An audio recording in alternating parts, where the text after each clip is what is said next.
Morning.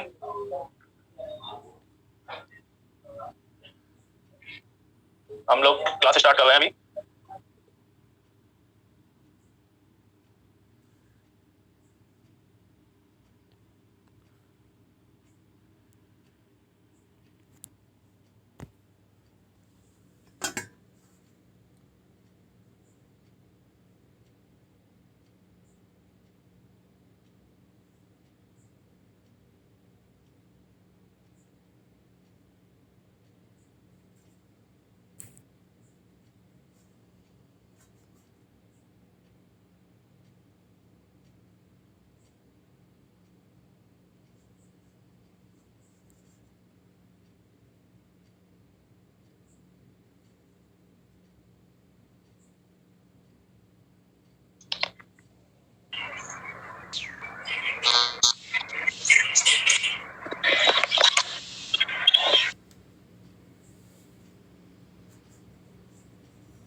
Good morning everyone. Good morning. हम लोग class start कर रहे हैं अभी।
Good morning.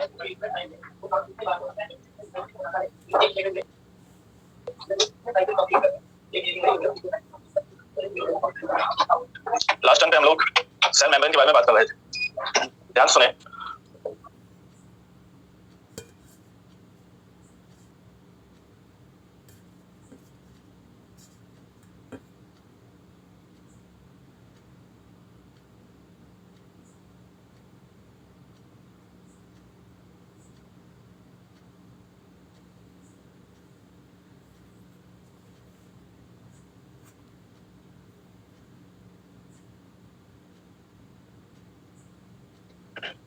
Good morning everyone. Good morning. हम लोग क्लास स्टार्ट कर रहे हैं अभी।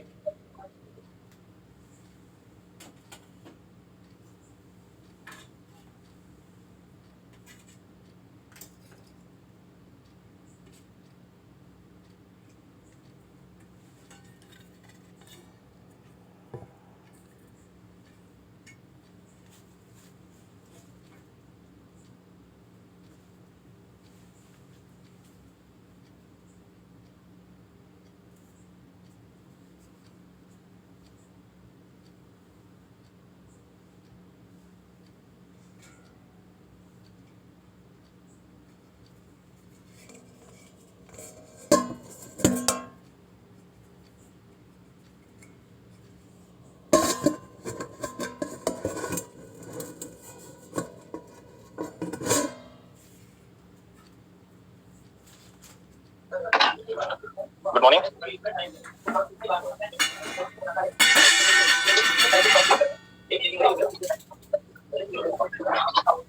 लास्ट टाइम पे हम लोग सेल मेम्ब्रेन के बारे में बात कर रहे थे। ध्यान से सुने। सेल मेम्ब्रेन के बारे में हम लोगों ने बात की थी। सेल था उसका नाम था सैंडविच मॉडल। हाँ ध्यान से सुन लें, इंटरनेट कनेक्टिविटी की प्रॉब्लम आ गई थी लास्ट टाइम पे, तो 3 मॉडल हम लोगों ने देखे थे, ध्यान से सुने। पहला जो मॉडल था उसका नाम था sandwich model. Sandwich model was given by Davison and Daniel. Davison and Daniel ने बताया था कि जो मेम्ब्रेन है वो सैंडविच की तरह होती है, ऊपर प्रोटीन नीचे प्रोटीन और बीच में लिपिड की बाइलेयर। इन्होंने ये बताया था कि जो मेम्ब्रेन है उसमें प्रोटीन की जो थिकनेस है वो होती है 20 टू 25 एंगस्ट्रॉम, जबकि लिपिड की जो थिकनेस है वो है 35 टू 50 एंगस्ट्रॉम, और फिर से प्रोटीन की थिकनेस होती है वो होती है 20 टू 25 एंगस्ट्रॉम। ओवरऑल अगर देखा जाए तो जो थिकनेस है सेल मेम्ब्रेन की वो वेरिएबल होती है 75 टू 100 एंगस्ट्रॉम। मैंने आपको बताया था सैंडविच मॉडल जो है इन्होंने क्या एक्सप्लेन नहीं कर पाया था, सिलेक्टिव परमेबल नेचर और quasi fluid nature of membrane, इन दोनों बातों को एक्सप्लेन नहीं कर पाए थे, इसलिए इस मॉडल को रिजेक्ट कर दिया गया था। इसी तरह से आगे बात करते हैं unit membrane model. Unit membrane model में बताया गया था कि जो सेल मेम्ब्रेन है, ध्यान से सुनें, जो सेल मेम्ब्रेन है और जो ऑर्गेनल मेम्ब्रेन होती है, जो ऑर्गेनल्स की मेम्ब्रेन होती है, ये दोनों ही मेम्ब्रेन एक जैसी होती हैं स्ट्रक्चरली और फंक्शनली, लेकिन इसमें केमिकल और साइज में डिफरेंस हो सकता है। तो केमिकल और साइज में डिफरेंस हो सकता है, लेकिन स्ट्रक्चरली और फंक्शनली एक ही जैसे होते हैं। फिर हम लोगों ने मॉडल को भी रिजेक्ट किया गया था क्योंकि ये मॉडल भी सिलेक्टिव परमेबल नेचर और क्वासी फ्लूइड नेचर को एक्सप्लेन नहीं कर पाया था। Selective permeable nature, semi permeable nature नहीं, सिलेक्टिवली परमेबल नेचर। जो प्लाज्मा मेम्ब्रेन है इसका नेचर होता है सिलेक्टिव परमेबल नेचर। तो इस बात को याद रखें, सिलेक्टिव परमेबल नेचर का मतलब होता है कि ये जो मेम्ब्रेन है ये सॉल्वेंट को तो पास करती है और साथ में कुछ सॉल्यूट को भी पास करती है, सॉल्वेंट एंड सम सॉल्यूट। फिर देखिए आगे बात करते हैं, हम लोगों ने बात की है, हम लोगों ने प्लाज्मा मेम्ब्रेन में बात की है fluid mosaic model. Fluid mosaic model जो है it is given by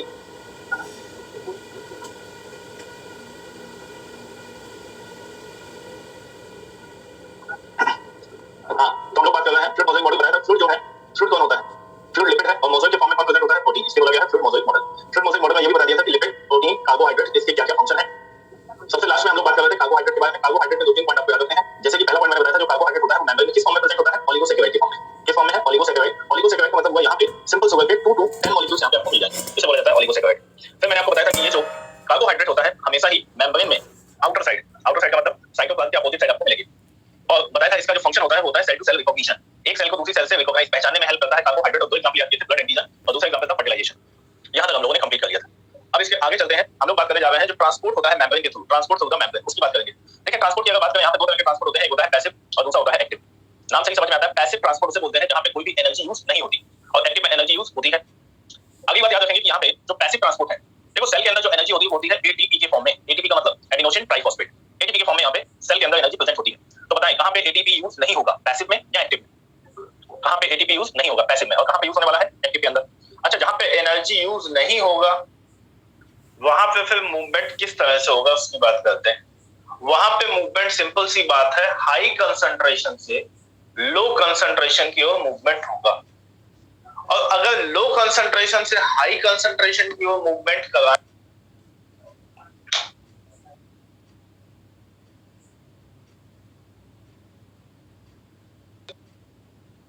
question पूछा जाएगा यूनिवर्सल सेल ऑर्गेनेल का नाम बताओ। तो universal cell organelle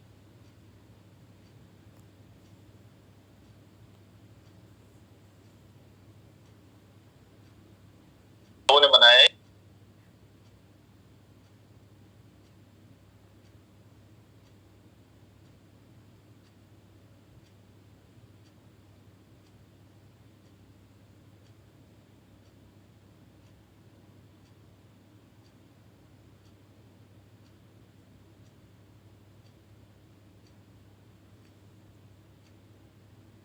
quasi fluid nature of membrane. इन दोनों बातों को एक्सप्लेन नहीं कर पाया था, इसलिए इस मॉडल को रिजेक्ट कर दिया गया था। इसी तरह से आगे बात करते हैं unit membrane model. Unit membrane model में बताया गया था कि जो सेल मेम्ब्रेन है, ध्यान से सुने, जो सेल मेम्ब्रेन है और जो ऑर्गेनेलर मेम्ब्रेन होती है, जो ऑर्गेनेल्स की मेम्ब्रेन होती है, ये दोनों ही मेम्ब्रेन एक जैसी होती हैं स्ट्रक्चरली और फंक्शनली, लेकिन इसमें केमिकल और साइज में डिफरेंस हो सकता है। तो केमिकल और साइज में डिफरेंस हो सकता है, लेकिन स्ट्रक्चरली और फंक्शनली एक ही जैसे होते हैं। फिर हम लोगों ने बात की थी, इस मॉडल को भी रिजेक्ट किया गया था क्योंकि ये मॉडल भी सिलेक्टिव परमेबल नेचर और क्वासी फ्लूइड नेचर को एक्सप्लेन नहीं कर पाया था।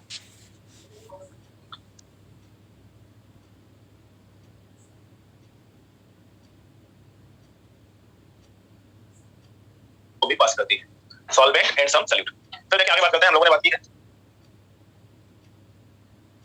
कम जगह पे भेजना है, जहां पे वाटर का अमाउंट कम है, वाटर की कंसंट्रेशन कम है, वो तो आसानी से खुद ही चला जाएगा ना।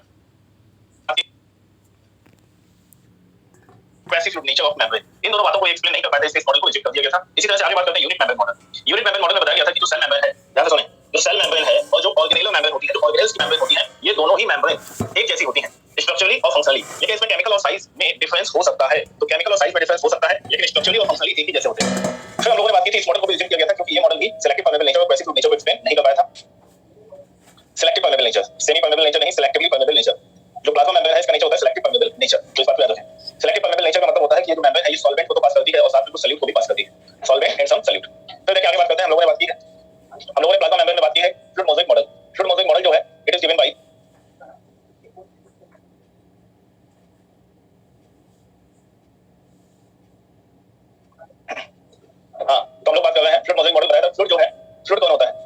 फ्लूइड लिपिड है और मोज़ेक के फॉर्म में कौन प्रेजेंट होता है? प्रोटीन। इसलिए बोला गया है fluid mosaic model. Fluid mosaic model में ये भी बता दिया था कि लिपिड, प्रोटीन, कार्बोहाइड्रेट इसके क्या-क्या फंक्शन है।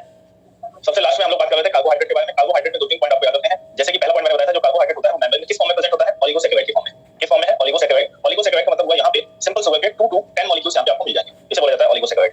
फिर मैंने आपको बताया था कि ये जो कार्बोहाइड्रेट होता है हमेशा ही मेम्ब्रेन में आउटर साइड का मतलब साइटोप्लाज्म के अपोजिट साइड आपको मिलेगी। और बताया था इसका जो फंक्शन होता है वो होता है सेल टू सेल रिकॉग्निशन। एक सेल को दूसरी सेल से रिकॉग्नाइज पहचानने में हेल्प करता है कार्बोहाइड्रेट। और दो एग्जांपल याद किए थे, ब्लड एंटीजन और दूसरा एग्जांपल था फर्टिलाइजेशन। यहां तक हम लोगों ने कंप्लीट कर लिया था। अब इसके आगे चलते हैं।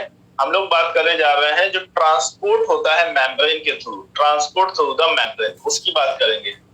देखिए ट्रांसपोर्ट की अगर बात करें, यहाँ पे 2 तरह के ट्रांसपोर्ट होते हैं, एक होता है पैसिव और दूसरा होता है एक्टिव। नाम से ही समझ में आता है, पैसिव ट्रांसपोर्ट उसे बोलते हैं जहां पे कोई भी एनर्जी यूज नहीं होती, और एक्टिव में एनर्जी यूज होती है। अगली बात याद, सिंपल सी बात है, हाई कंसंट्रेशन से लो कंसंट्रेशन की ओर मूवमेंट होगा। और अगर लो कंसंट्रेशन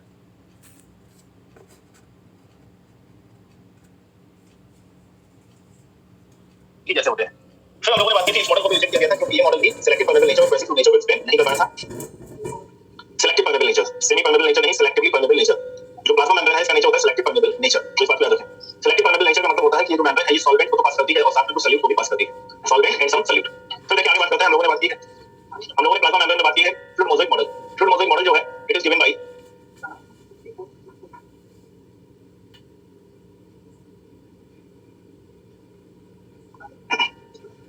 तो हम लोग बात कर रहे हैं फ्लूइड मोज़ेक मॉडल। बताया था फ्लूइड जो है, फ्लूइड कौन होता है? फ्लूइड लिपिड है और मोज़ेक के फॉर्म में कौन प्रेजेंट होता है? प्रोटीन। इसलिए बोला गया है fluid mosaic model. Fluid mosaic model में ये भी बता दिया था कि लिपिड, प्रोटीन, कार्बोहाइड्रेट इसके क्या-क्या फंक्शन है। सबसे लास्ट में हम लोग बात कर रहे थे कार्बोहाइड्रेट के बारे में। कार्बोहाइड्रेट में 2-3 पॉइंट आपको याद रखने हैं। जैसे कि पहला पॉइंट मैंने बताया था, जो कार्बोहाइड्रेट होता है वो मेम्ब्रेन में किस फॉर्म में प्रेजेंट होता है? ओलिगोसैकेराइड के फॉर्म में। किस फॉर्म में है? ओलिगोसैकेराइड। ओलिगोसैकेराइड का मतलब हुआ यहाँ पे सिंपल शुगर के 2 to 10 मॉलिक्यूल्स यहाँ पे आपको मिल जाएंगे। इसे बोला जाता है oligosaccharide.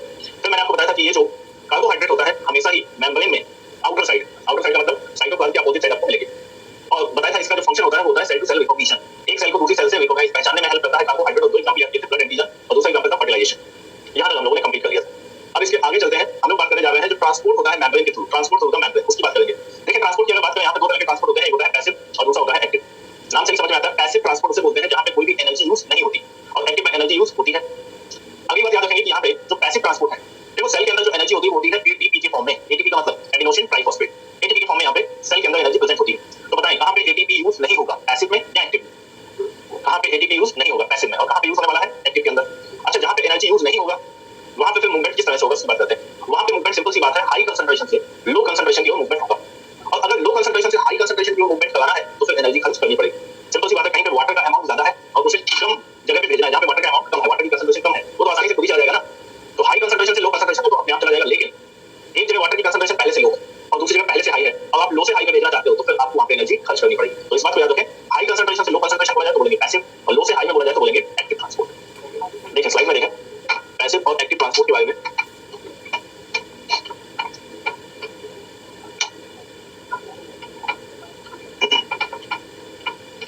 Transport of molecule through the membrane, passive and active transport. पैसिव ट्रांसपोर्ट में कहां से कहां मूवमेंट होगा? From the high concentration to low concentration, और यहां पे एनर्जी एटीपी यूज नहीं होता है, जबकि एक्टिव में इसका उल्टा होगा, लो कंसंट्रेशन से high concentration. ATP does not required for the passive transport but ATP is required for the active transport. तो ये डिफरेंस याद रखेंगे। फिर हम लोग बात करेंगे ऑस्मोसिस। देखिए टर्म दिया गया है मॉड्यूल में ऑस्मोसिस। ऑस्मोसिस भी एक तरह का पैसिव ही प्रोसेस होता है। ऑस्मोसिस कैसा प्रोसेस है? एक्टिव या पैसिव? पैसिव।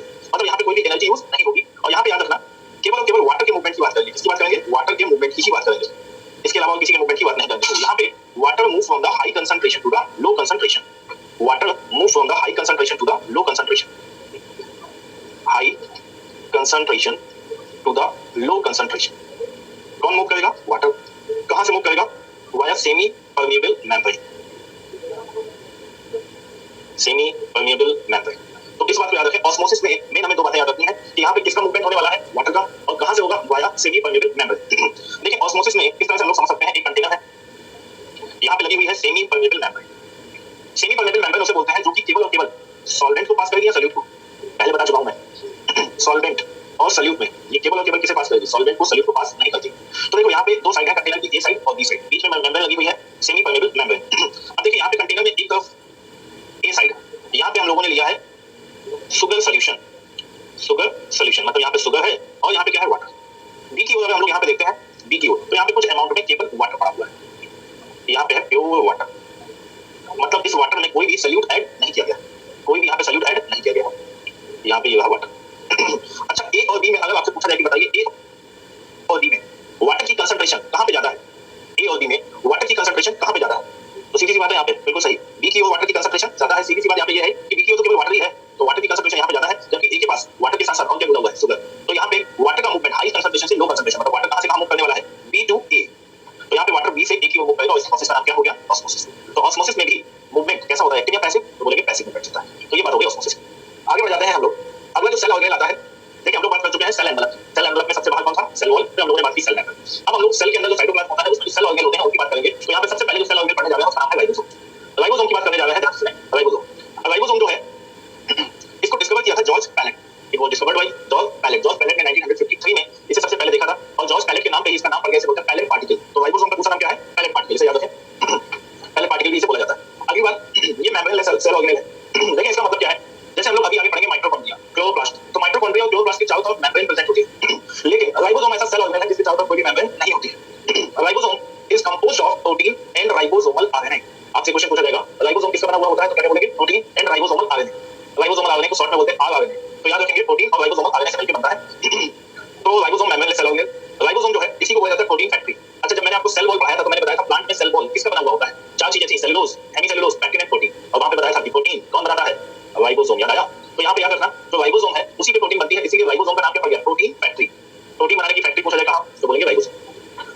राइबोसोम को बोला गया है यूनिवर्सल सेल। अच्छा, मैंने आपको बताया था यूनिवर्सल सेल, यूनिवर्सल मेम्ब्रेन जो है वो किसे बोलते थे, सेल मेम्ब्रेन। यूनिवर्सल क्यों बोला गया था, क्योंकि वो सभी में प्रेजेंट थी, चाहे वो प्रोकैरियोट हो, चाहे वो यूकैरियोट हो, चाहे वो यूनिसेलुलर हो, चाहे वो मल्टीसेलुलर। तो सेल मेम्ब्रेन को बोला था यूनिवर्सल मेम्ब्रेन। अब आपसे क्वेश्चन पूछा जाएगा यूनिवर्सल सेल ऑर्गेनेल का नाम बताओ, तो यूनिवर्सल सेल ऑर्गेनेल का नाम क्या बताएंगे, राइबोसोम, क्योंकि राइबोसोम प्रोकैरियोट में भी प्रेजेंट होता है और यूकैरियोट में भी प्रेजेंट होता है। तो ये दो क्वेश्चन याद रखें, यूनिवर्सल मेम्ब्रेन तो सेल मेम्ब्रेन, यूनिवर्सल ऑर्गेनेल पूछा जाए तो बोलेंगे राइबोसोम। फिर अगला पॉइंट, यूनिवर्सल सेल ऑर्गेनेल लिखा हुआ है, सभी में प्रेजेंट होता है, केवल कहां पे नहीं मिलेगा, आरबीसी। मैंने बताया था आरबीसी में जितने भी सेल ऑर्गेनेल होते हैं वो सारे टी जनरेट हो जाते हैं। और आरबीसी का हम लोग सिर्फ भी पढ़ चुके हैं, आरबीसी का मैमेलियन आरबीसी का शेप कैसा होता है, बाई कॉन्केव शेप। याद है आप सभी को? तो बाई कॉन्केव शेप हम लोग पढ़ चुके हैं, मैमेलियन आरबीसी, जिसका फंक्शन भी हम लोगों ने डिस्कस किया था, transport of gases. Organelle with in organelle, अगला पॉइंट देखिए, राइबोसोम को बोला जाता है ऑर्गेनेल विद इन ऑर्गेनेल का एग्जांपल। देखो आगे चल के हम लोग पढ़ेंगे माइटोकॉन्ड्रिया। आपने अगर पहले पढ़ा हो माइटोकॉन्ड्रिया तो आपको पता है कि माइटोकॉन्ड्रिया एक ऑर्गेनेल है और उस माइटोकॉन्ड्रिया के अंदर ही एक और ऑर्गेनेल सेल ऑर्गेनेल मिलता है जिसका नाम है राइबोसोम। तो एक सेल ऑर्गेनेल के अंदर दूसरा सेल ऑर्गेनेल मिलता है, इसीलिए राइबोसोम को बोला गया it is an example of organelle with in organelle. Organelle with in organelle क्यों बोला गया है, क्योंकि राइबोसोम आपको कहां मिलेगा, माइटोकॉन्ड्रिया के अंदर। माइटोकॉन्ड्रिया जो होता है, माइटोकॉन्ड्रिया वो खुद ही एक सेल ऑर्गेनेल है और उसके अंदर एक और छोटा सेल ऑर्गेनेल मिलता है जिसका नाम क्या है, राइबोसोम। देखिए यहाँ पे माइटोकॉन्ड्रिया दिखाया गया है, क्लोरोप्लास्ट दिखाया गया है, इन दोनों के ही अंदर आपको क्या मिल जाता है, राइबोसोम। कौन सा मिलता है वो आगे डिस्कस करेंगे। बोला गया है it is smallest cell organelle, smallest cell organelle है, इस बात को याद रखें। स्मॉलेस्ट सेल ऑर्गेनेल पूछा जाए तो क्या बताएंगे, राइबोसोम। और इसका साइज भी हमें याद रखना है, कितना होता है, 15 to 20 नैनोमीटर। कितना है, 15 to 20 नैनोमीटर। तो सबसे जो छोटा सेल ऑर्गेनेल है उसका नाम है राइबोसोम। टाइप्स ऑफ राइबोसोम, अच्छा राइबोसोम आप सभी ने सुना होगा, दो तरह का मेन होता है, 70s और 80s। 70s जो राइबोसोम होता है वो प्रोकैरियोट में भी मिलता है और यूकैरियोट में भी मिलता है, जबकि जो 80s राइबोसोम होता है वो केवल और केवल आपको कहां पे मिलने वाला है, यूकैरियोट के case. 80s eukaryote, 70s prokaryote और यूकैरियोट दोनों जगह आपको मिल जाएगा। अब हमें यहां पे याद करना है कि जो 70s है ये प्रोकैरियोट में कहां पे मिलेगा और यूकैरियोट में कहां पे मिलेगा। तो देखें प्रोकैरियोट यूकैरियोट दोनों में मिलता है, जबकि 80s केवल यूकैरियोट। 70s प्रोकैरियोट में कहां पे, cytoplasm and cell membrane, cell membrane या बोले प्लाज्मा मेम्ब्रेन पे मिल जाएगा। और यूकैरियोट में कहां पे मिलता है, क्लोरोप्लास्ट या बोले plastid and mitochondria, mitochondria and plastid, eukaryote. फिर उसके बाद अगला पॉइंट, यूकैरियोट में 80s कहां मिलेगा, तो इस बात पे देखेंगे यूकैरियोट में 80s कहां मिलता है। 80s हमें मिलने वाला है साइटोप्लाज्म में, एंडोप्लाज्मिक रेटिकुलम पे और न्यूक्लियर मेम्ब्रेन, तीन जगह मिलेगा। सरफेस ऑफ ईआर, और जिस ईआर पे ये प्रेजेंट होता है उसी को बोलने लगते हैं रफ एंडोप्लाज्मिक रेटिकुलम। और कहां मिलेगा, और ये मिलता है न्यूक्लियर मेम्ब्रेन, न्यूक्लियस की जो मेम्ब्रेन है वहां पे भी आपको मिलेगा न्यूक्लियर मेम्ब्रेन, न्यूक्लियर मेम्ब्रेन। तो याद रखें यूकैरियोट में कहां पे प्रेजेंट है, cytoplasm, surface of ER and nuclear membrane. फिर बात करते हैं यहाँ पे, मैंने आपको बताया राइबोसोम दो चीज से मिलकर बनता है, प्रोटीन एंड राइबोसोमल आरएनए। अब यहाँ पे जो राइबोसोम है 70s और 80s के अंदर कौन कौन सा राइबोसोमल आरएनए प्रेजेंट है आपको वो याद करना पड़ेगा। ध्यान से सुनें, यहाँ पे जो 70s है और 80s है इसमें अलग अलग तरह के राइबोसोमल आरएनए प्रेजेंट होते हैं। अब देखिए यहाँ पे जो सब यूनिट्स हैं 70s और 80s, आपने ये भी सुना होगा कि जो 70s है इसकी जो सब यूनिट्स होती हैं, दो सब यूनिट होती है, एक है 30s और दूसरा है 50s। और 80s की अगर हम लोग बात करते हैं तो इसमें भी दो ही सब यूनिट होती हैं, कौन कौन सी, 40s और 60s। 40 और 60 बिल्कुल सही। तो यहाँ पे हमें ये भी याद करना है इसकी सब यूनिट का नाम क्या है। अब उन सब यूनिट के अंदर कौन कौन से राइबोसोमल आरएनए हैं वो भी याद करना है। तो देखिए यहाँ पे 50s 30s, इसके अंदर कौन कौन से राइबोसोमल आरएनए, सबसे पहला लिखा हुआ है 50s के अंदर कौन सा मिलेगा, 5s। और एक और इसके अंदर मिलता है जिसका नाम है 23s, 5s एंड 23s। जबकि 30s के अंदर केवल एक ही मिलता है जिसका नाम है 16s। अब आते हैं 80s पे, 80s में दो सब यूनिट है 60 एंड 40। अब 60s में देखते हैं यहाँ पे तीन मिलेंगे आपको, 5s, 5.8s और सबसे लास्ट में 28s, 5s, 5.8s, 28s। ठीक है, 5s, 5.8s एंड 28s। जबकि 40s के अंदर केवल एक राइबोसोमल आरएनए मिलेगा, इसका नाम है 18S। तो यहाँ पे हमें इसका नंबर याद करना है। आपसे अगला क्वेश्चन ये पूछा जाएगा कौन सा ऐसा राइबोसोमल आरएनए है जो 70s और 80s राइबोसोम दोनों में मिलेगा, तो आंसर क्या बताओगे? 5S, बिल्कुल सही। तो यहाँ पे जो 5S है ये दोनों के बीच में क्या है? Common 5S common in both 70s and 80s। इस बात को याद रखेंगे। देखो यहाँ पे याद करना उतना टफ नहीं है। जहां जहां पे 8 आपको दिखाई देगा, 8 जहां पे आपको 8 दिखाई दे,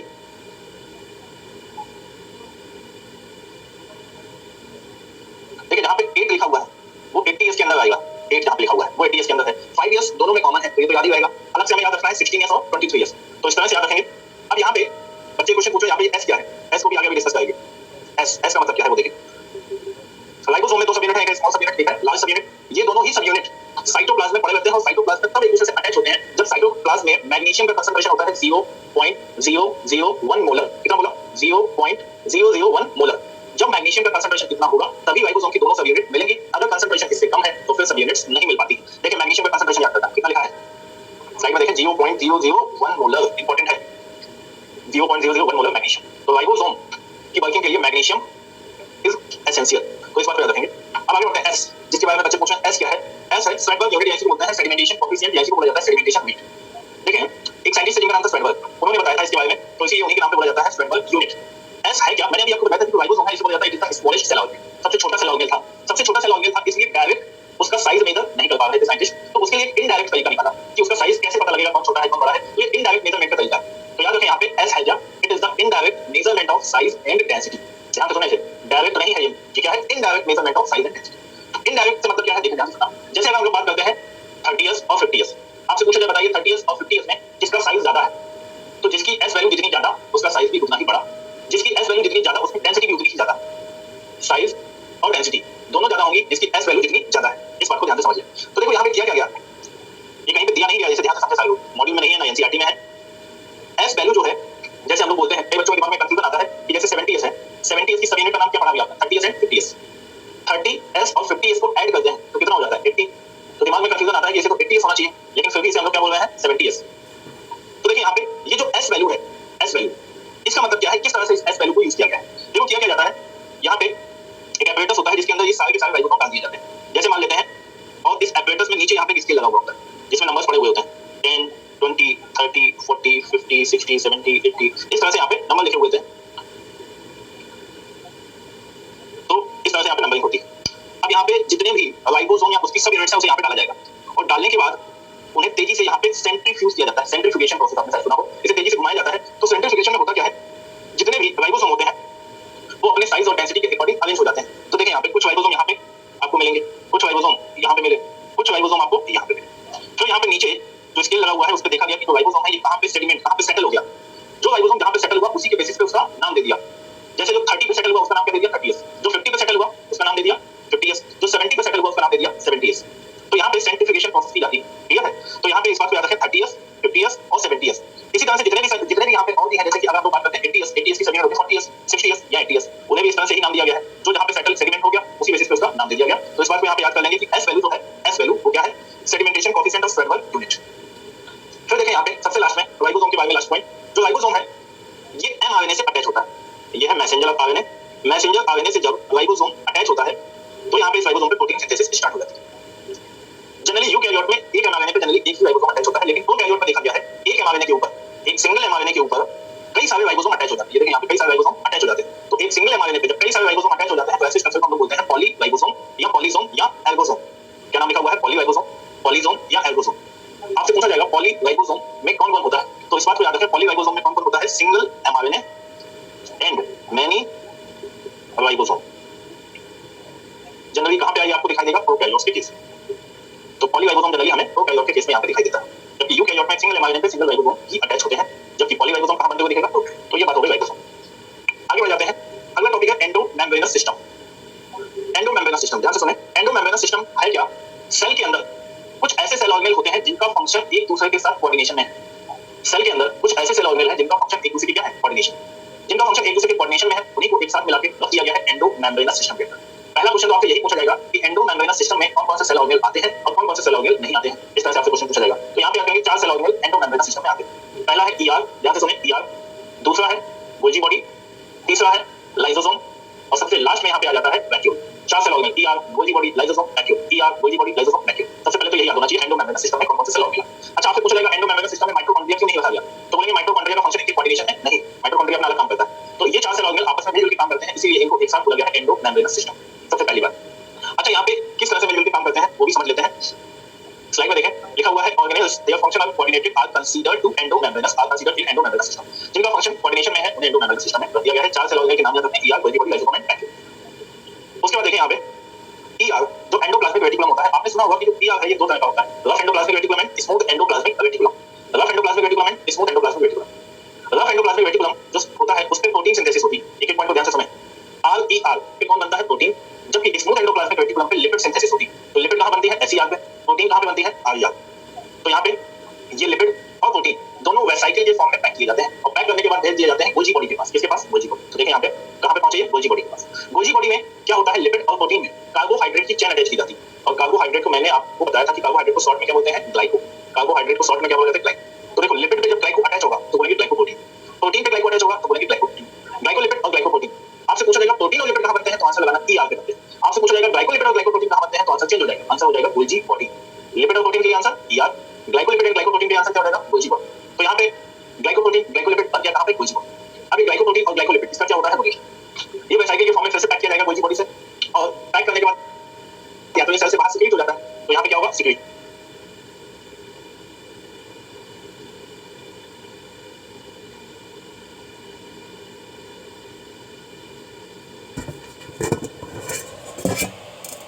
वेसाइकिल या फिर ये जाके स्टोर हो जाता है कहां पे, वैक्यूल में। या फिर ये जो है डाइजेस्टिव एंजाइम अगर इसमें है तो फिर हम लोग इसे क्या बोलते हैं, लाइसोसोम। इसे डायग्राम से थोड़ा सा समझते हैं। देखिए यहाँ पे ये सेल है, ये सेल है। अब यहाँ पे इस सेल के अंदर यहाँ कहीं पे है न्यूक्लियस, ये है न्यूक्लियस और ये है न्यूक्लियर मेम्ब्रेन। अंदर होता है यहाँ पे डीएनए, ये वह डीएनए। अब इस न्यूक्लियर मेम्ब्रेन से ही अटैच होता है एंडोप्लाज्मिक रेटिकुलम। ध्यान से देखें सालों, यहीं पे अटैच होता है एंडोप्लाज्मिक रेटिकुलम, ये वह एंडोप्लाज्मिक, ये है एंडोप्लाज्मिक रेटिकुलम। बहुत सारा होता है, कुछ पार्ट हम लोगों ने बनाया है, ये है एंडोप्लाज्मिक रेटिकुलम। इस एंडोप्लाज्मिक रेटिकुलम के दो पार्ट, जहां पे राइबोसोम अटैच होता है, ये वह राइबोसोम, इसे बोलेंगे रफ एंडोप्लाज्मिक रेटिकुलम। और जहां पे राइबोसोम अटैच ना हो उसे बोलेंगे स्मूथ एंडोप्लाज्मिक रेटिकुलम। पहली बार ये जो राइबोसोम होता है हमेशा ही यहाँ पे आपको 80s टाइप ऑफ राइबोसोम मिलेगा। राइबोसोम ईआर की सरफेस से एक प्रोटीन से अटैच होता है जिसका नाम होता है राइबोफोरिन प्रोटीन, राइबोफोरिन प्रोटीन। तो जहां पे राइबोसोम है इस तरह के ईआर को नाम क्या दे दिया है, रफ एंडोप्लाज्मिक रेटिकुलम। और ऐसा ईआर जहां पे कोई भी राइबोसोम अटैच नहीं दिखता है उसे हम लोग बोलेंगे स्मूथ एंडोप्लाज्मिक रेटिकुलम। यहाँ कहीं पे होता है वैक्यूल, यहाँ कहीं पे आपको दिख जाएगा गोल्जी बॉडी।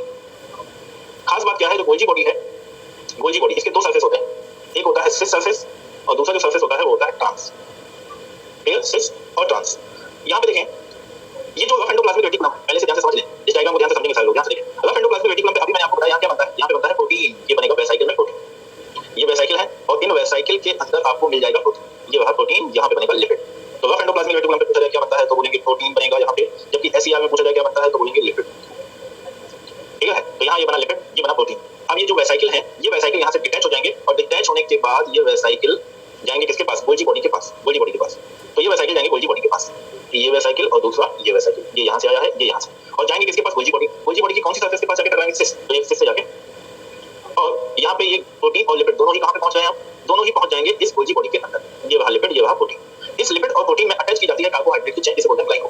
ग्लाइको अटैच होने के बाद लिपिड और प्रोटीन फिर से यहाँ पे पैक किए जाएंगे, फिर से इन वेसाइकिल में पैक कर दिए जाएंगे। पैक होने के बाद ये वेसाइकिल यहाँ से डिटैच हो जाते हैं, अलग हो जाते हैं। ये वेसाइकिल डिटैच होने से पहले इन वेसाइकिल के ऊपर जो गोल्जी बॉडी है वो एक सिग्नल अटैच कर देता है। ये सिग्नल डिसाइड करता है कि ये जो वेसाइकिल है सेल के बाहर जाएगा, सिक्रीशन होगा इसका, या सेल के अंदर ही ये रहेगा। तो इस बात को याद रखें यहाँ पे। और साथ में यहाँ पे जो प्रोटीन और लिपिड बना, यहीं पे बन जाता है एक वेसाइकिल जिसका नाम होता है लाइसोसोम। इस लाइसोसोम के अंदर होते हैं डाइजेस्टिव एंजाइम, जिस डाइजेस्टिव एंजाइम को बनाता है ईआर, तो ये वहाँ लाइसोसोम, ये है लाइसोसोम और ये है वैक्यूल, वैक्यूल। तो यहाँ पे 4 सेल ऑर्गेनेल हमें दिखाई दे रहे हैं, कौन कौन सा, ईआर, ये वहाँ गोल्जी बॉडी, तीसरा है लाइसोसोम और चौथा है वैक्यूल। 4 सेल ऑर्गेनेल हैं जिनका फंक्शन एक दूसरे के कोऑर्डिनेशन में है। एक बार दोबारा से सुन ले, आपसे पूछा जाएगा लिपिड और प्रोटीन कहाँ बना, तो बोलेंगे ईआर। ये लिपिड और प्रोटीन डिटैच होकर कहाँ पे पहुंचता है, गोल्जी बॉडी के पास। सबसे पहले गोल्जी बॉडी की किस सरफेस से जाके टकराता है, तो बोलेंगे सिस। सिस सरफेस से जाके टकराने के बाद इसमें मॉडिफिकेशन होते हैं अंदर, क्या मॉडिफिकेशन होते हैं, यहाँ पे बनेगा ग्लाइकोलिपिड और ग्लाइकोप्रोटीन। ग्लाइकोलिपिड और ग्लाइकोप्रोटीन बनने के बाद तो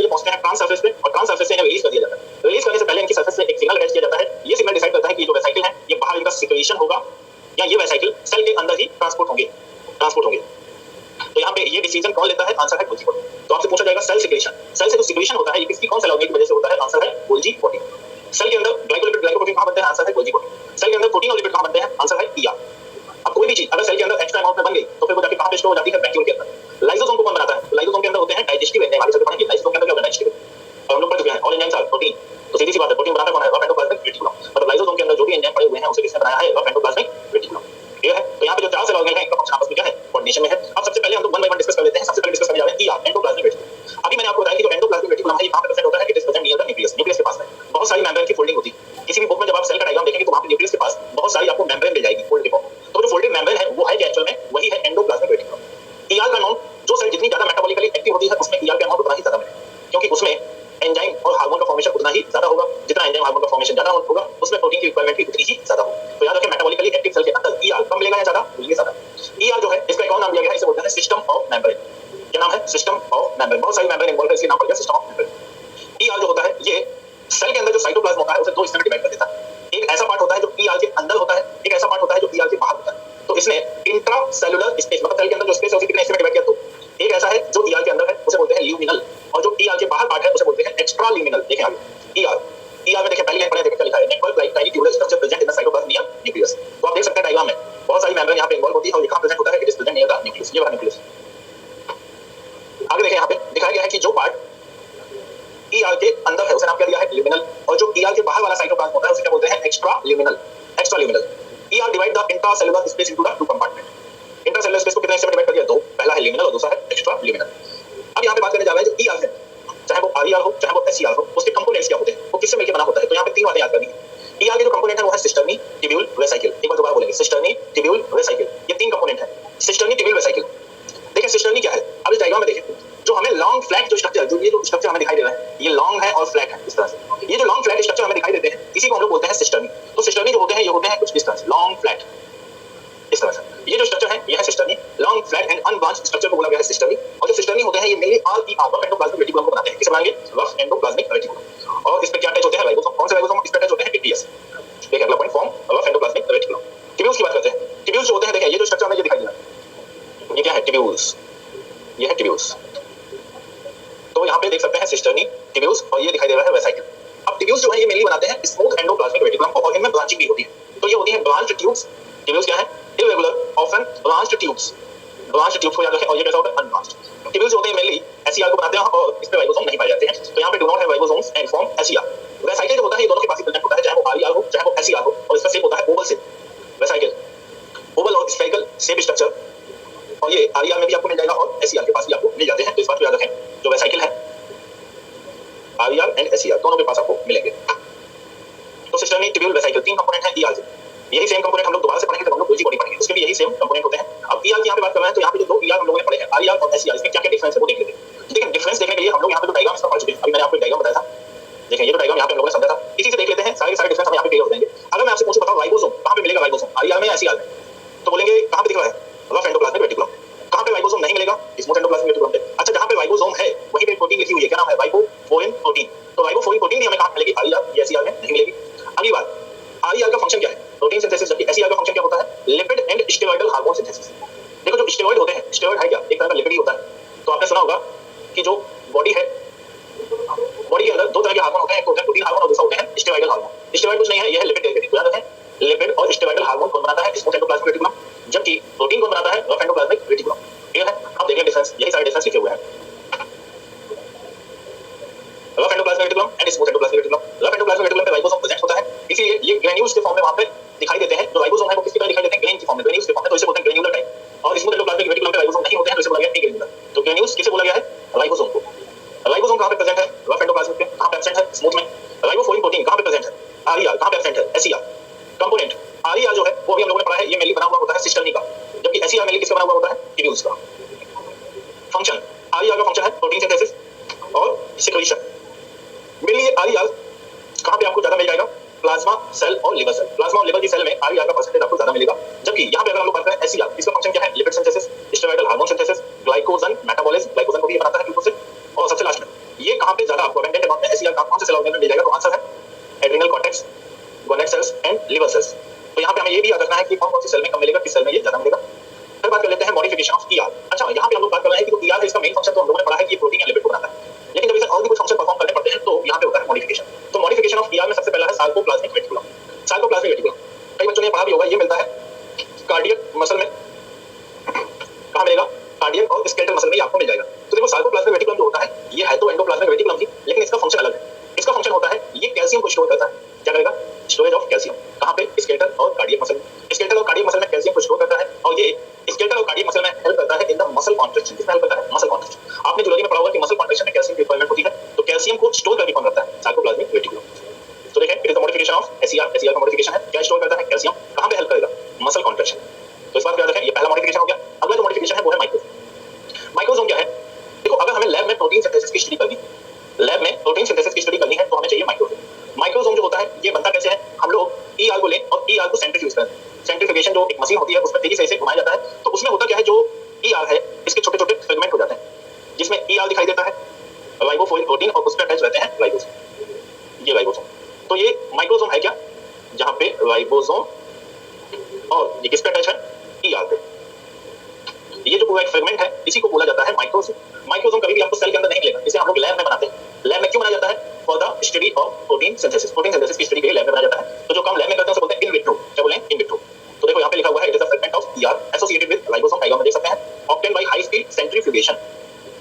फंक्शन क्या लिखा हुआ है? In vitro protein synthesis. In vitro का मतलब सेल के अंदर या लैब में। लैब में तो आर्टिफिशियल कंडीशन में अगर हमें प्रोटीन सिंथेसिस देखना है किस तरह से होता है तो फिर माइक्रोसोम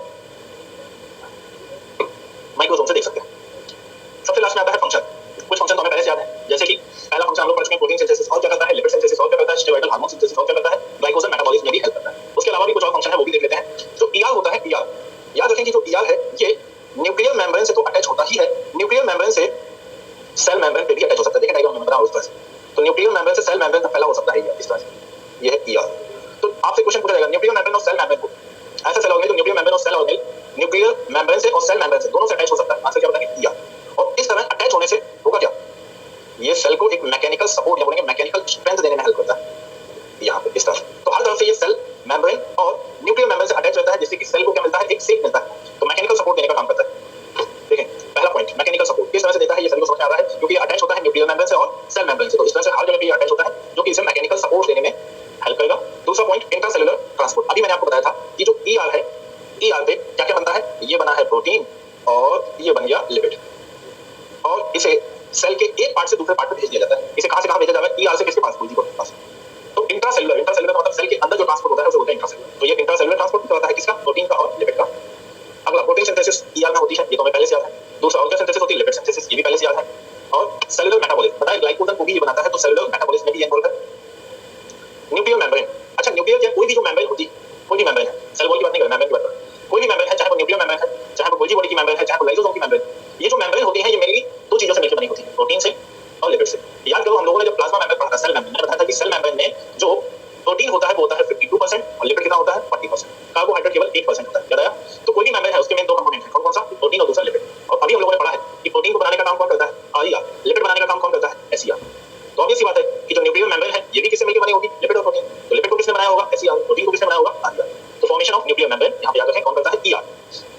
फिर से वही पॉइंट कि लाइसोसोम है, गोल्गी बॉडी है, इन सब में भी क्या है? ये मेम्ब्रेन कौन सा ऑर्गेन है? उस मेम्ब्रेन को किसने बनाया है? ईआर। तो ये भी याद रखें, lysosome, Golgi body, micro bodies, ये सब डिटेल में हम लोग पढ़ेंगे आगे। Golgi body, lysosome, micro bodies, ये भी सब मेम्ब्रेन कौन सा ऑर्गेन है और उस मेम्ब्रेन को बनाया किसने है? तो बोलेंगे ईआर। डिटॉक्सिफिकेशन, डिटॉक्सिफिकेशन देखें, आपने पढ़ा होगा कि अपनी बॉडी में जो डिटॉक्सिफिकेशन, कोई भी टॉक्सिक कंपाउंड होता है उसे बाहर निकालना या फिर उसे टॉक्सिक से नॉन टॉक्सिक में कन्वर्ट करने का काम कौन करता है? लिवर। लिवर के पास ज्यादा अमाउंट में होते हैं एसईआर। ध्यान सुनना, एसईआर। तो जो एसईआर है, एसईआर स्मूथ एंडोप्लाज्मिक रेटिकुलम, इसके पास एक एंजाइम होता है जिसका नाम होता है साइटोक्रोम P450। क्या नाम है? Cytochrome P450। ये साइटोक्रोम P450 ही क्या करता है? जो टॉक्सिक कंपाउंड है उन्हें नॉन टॉक्सिक में कन्वर्ट करने का काम करेगा। देखिए डिटॉक्सिफिकेशन, टॉक्सिक से नॉन टॉक्सिक कौन करेगा? Cytochrome P450। एक एंजाइम का नाम है, इसका नाम याद रखना है, साइटोक्रोम P450। कहां प्रेजेंट रहेगा? एसईआर। तो एसईआर में इसका काम क्या हो गया है? डिटॉक्सिफिकेशन। कौन सा एंजाइम काम करता है? साइटोक्रोम P450, इसका नाम याद रखना। अगला जो सेल ऑर्गेनेल है उसका नाम है गोल्गी कॉम्प्लेक्स। गोल्गी कॉम्प्लेक्स का दूसरा नाम होता है गोल्गी बॉडी। एक साइंटिस्ट है जिनका नाम था कैमिलो गोल्जी। क्या नाम था? Camillo Golgi. उन्होंने इसे डिस्कवर किया था, तो उन्हीं के नाम पे इसका नाम दे दिया गया गोल्जी बॉडी। गोल्जी कॉम्प्लेक्स क्यों बोलते हैं? ध्यान से सुनना इस पॉइंट को। कॉम्प्लेक्स इसलिए बोला जाता है क्योंकि इसके भी तीन कंपोनेंट हैं, सिस्टर्नी, ट्यूब्यूल, वेसाइकिल। कौन से हैं? Cisternae, tubule, vesicle. Cisternae, tubule, vesicle यही आपको कहां मिले थे? ईआर। यही आपको कहां पे मिल रहे हैं दोबारा से? Golgi body. यही सेम कंपोनेंट ईआर में होते हैं, यही सेम कंपोनेंट गोल्जी बॉडी। लेकिन याद रखना, जब आप ईआर में इन तीनों कंपोनेंट को देखेंगे तो आपको तीनों अलग-अलग नजर आएंगे, लेकिन गोल्जी बॉडी में ये तीनों कंपोनेंट मर्ज होते हैं इसीलिए तीनों मिलकर क्या बनाते हैं? कॉम्प्लेक्स। इसीलिए गोल्जी बॉडी का दूसरा नाम क्या पड़ेगा? Golgi complex. गोल्जी बॉडी और Golgi complex cisternae tubule vesicle complex form में कहां मिलेंगे? गोल्जी बॉडी के अंदर। इसलिए गोल्जी बॉडी का दूसरा नाम क्या है? Golgi complex. किसने डिस्कवर किया था? Camillo Golgi. देखें, first observed and name given by Camillo Golgi. Golgi body के कुछ और भी नाम याद रखते हैं। इसके अंदर लिपिड कंटेंट ज्यादा होता है, इसलिए इसे बोला जाता है लाइकोकॉन्ड्रिया। प्लांट के केस में इसकी कॉम्प्लेक्सिटी थोड़ी कम होती है। कॉम्प्लेक्सिटी क्या है प्लांट के केस में? कम। इसीलिए इसे प्लांट के केस में कौन नाम दिया गया है? इक्टियोसोम। इक्टियोसोम। यहां पे इस बात को याद रखें कि देखो ये जो वेसाइकल ईआर पे जो बनते हैं, ये है आरईआर और ये है एसईआर। आरईआर पे जो वेसाइकल दिखाई दे रहा है इसके अंदर है प्रोटीन, और एसईआर पे जो दिखाई दे रहा है इसके अंदर है लिपिड। ये जो वेसाइकल बनते हैं ये कहां पे पहुंचते हैं? गोल्जी बॉडी के पास। अच्छा, गोल्जी बॉडी और ईआर के बीच में मान लो यहां पे कोई और सेल ऑर्गेनल आ जाए तो फिर ये जो वेसाइकल है ये ईआर से गोल्जी बॉडी के पास नहीं जा पाएंगे। तो याद रखना, गोल्जी बॉडी के आसपास कोई दूसरा सेल ऑर्गेनल नहीं मिलता है, कोई और सेल ऑर्गेनल आपको नहीं दिखाई देगा। इसके आसपास का जो जोन है वो क्लियर होता है या बोले फ्री होता है, उसी को बोला जाता है जोन ऑफ एक्सक्लूजन। क्या बोलते हैं? Zone of exclusion. क्यों है जोन ऑफ एक्सक्लूजन? क्योंकि जो ईआर पे वेसाइकल बने हैं वो कहां पे जाने हैं? गोल्जी बॉडी के पास। इस बात को याद रखना। अब यहां पे हम लोग ये भी डिस्कस कर चुके हैं कि जो गोल्जी बॉडी है उसकी दो सरफेस होती है, एक होती है सिस, एक होती है ट्रांस। वो आगे देखिए, गोल्जी कॉम्प्लेक्स। गोल्जी कॉम्प्लेक्स के तीन कंपोनेंट पहले डिस्कस कर चुके हैं, सिस्टर्नी, ट्यूब्यूल और वेसाइकल। एक्स्ट्रा पॉइंट यहां पे क्या याद रखना है कि यहां पे जो सिस्टर्नी है, सिस्टर्नी ट्यूब्यूल वेसाइकल, ये कॉम्प्लेक्स फॉर्म में प्रेजेंट होते हैं, इसलिए गोल्जी बॉडी का नाम क्या पड़ गया है? Golgi complex. अब देखिए यहां पे जो सिस्टर्नी है वैसे वही पॉइंट आ गया, कैसा होता है? लॉन्ग, फ्लैटेड एंड अनब्रांच्ड होता है। ये हम लोग ईआर में भी पढ़ चुके हैं। ये जो पॉइंट है इसका डायमीटर यहां पे याद रखना है कितना होता है? एनसीईआरटी का पॉइंट है 0.5 से 1 माइक्रोमीटर। तो सिस्टर्नी का जो डायमीटर है, डायमीटर भी याद रखना है कितना होता है? 0.5 से 1 माइक्रोमीटर। अच्छा, यहां पे हम लोग बात करते हैं ये जो सिस्टर्नी होते हैं गोल्जी बॉडी के अंदर, इनका नंबर हमेशा एक जैसा नहीं होता है, अलग अलग होता है। Vary number of cisternae present in Golgi body. अब देखिए यहां पे मैंने आपको बताया कि दो सरफेस होती है, एक होती है सिस, एक होती है ट्रांस सरफेस। ये दोनों सरफेस आपस में इंटरकनेक्टेड तो होती है, लेकिन इनका फंक्शन अलग अलग होता है। जैसे मैंने अभी आपको डायग्राम में समझाया था कि जो सिस सरफेस होती है उसका काम होता है कि जो ईआर से वेसाइकल आते हैं उन्हें रिसीव करना, और जब ईआर से जो वेसाइकल आए हैं उन्हें जो मॉडिफिकेशन होना है वो हो जाता है गोल्जी बॉडी के अंदर, तो उन्हें रिलीज कहां से किया जाता है? तो उनके ट्रांस सरफेस। तो एक सरफेस का काम है वेसाइकल को रिसीव करना, और दूसरे सरफेस का काम क्या है? वेसाइकल को जो पैक हो चुके हैं वहां से रिलीज कर देना। तो दोनों का काम अलग अलग। तो यहाँ पे कंपोनेंट अगला है ट्यूब्यूल्स। ट्यूब्यूल्स क्या होते हैं? ब्रांच्ड ट्यूब्स होती हैं, ये हम लोग पहले डिस्कस कर चुके हैं, ईआर में ये पढ़ चुके हैं। Irregular often branch tubes like structure.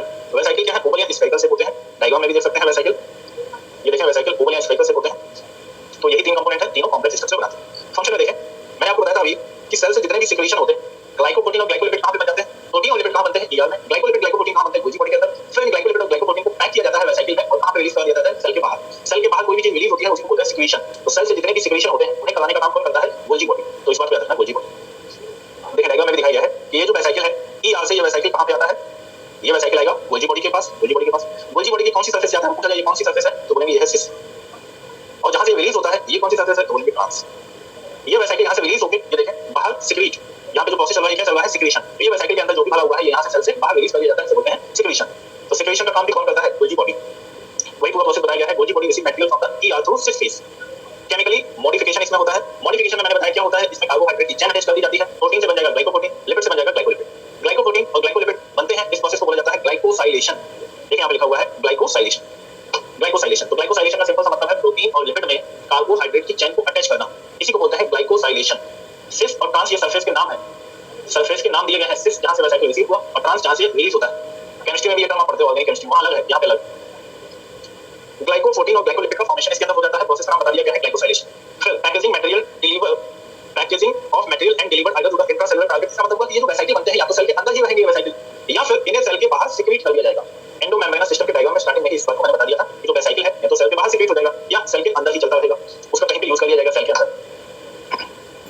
तो सबसे लास्ट में function of Golgi complex. Function में सबसे पहला फंक्शन हम लोग पहले तो बात कर चुके हैं, ग्लाइकोलिपिड और ग्लाइकोप्रोटीन को बनाता है। अगला जो फंक्शन है वो है फॉर्मेशन ऑफ लाइसोसोम।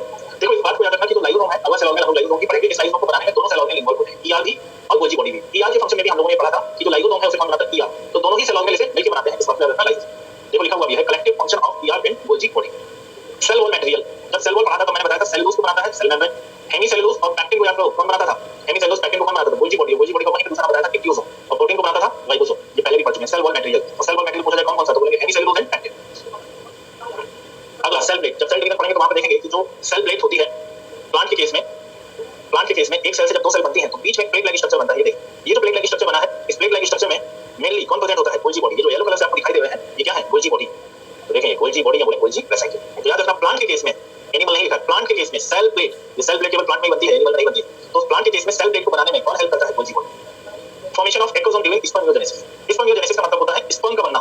स्पर्म के फॉर्मेशन में जो स्पर्म का टिप वाला पार्ट होता है उसे बोलते हैं एक्सोसोम, और एक्सोसोम को कौन बनाता है? Golgi body. डायग्राम में देख लें, जो टिप वाला पार्ट है इसे क्या बोला गया है? एक्सोसोम। इस एक्सोसोम को कौन बनाता है? Golgi body. तो स्पर्म के फॉर्मेशन में जो टिप वाला पार्ट है नाम है एक्सोसोम, उस एक्सोसोम को बनाएगा कौन? आंसर है गोल्जी बॉडी। तो ये हो गए सारे फंक्शन।